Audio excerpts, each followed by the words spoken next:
రోహిణి ఇంట్లో అడుగు పెట్టినప్పటి నుంచి ప్రభావతి పూర్తిగా మారిపోయింది. అంటే మాట తీరులో కానీ, ప్రవర్తనలో కానీ, ఆఖరికి డ్రెస్సింగ్ స్టైల్‌లో కూడా రోహిణికి తగ్గట్టుగానే ఉంది. రోహిణి ఏం చెప్తే అది చేసేస్తుంది. రోహిణి చెప్తే అది ఇంకా కరెక్టే అన్నట్టుగా ఫిక్స్ అయిపోతుంది.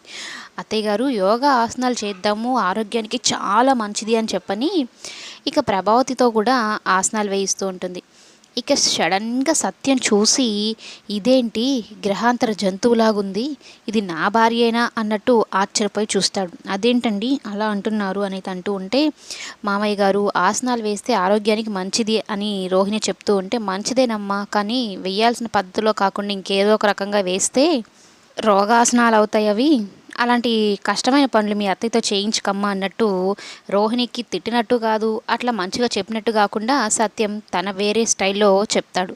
రోహిణి అది ఇంకా ఈయనేంటి ఇలా మనకెందుకులే అత్తయ్యని గ్రిప్‌లో పెట్టుకోవాలి అంటే మనం ఈ మాత్రం ఏదో ఒకటి చేస్తూ ఆమెను మెప్పిస్తూ అటు ఇటు చేస్తూ ఉండాలి అన్నట్టు రోహిణి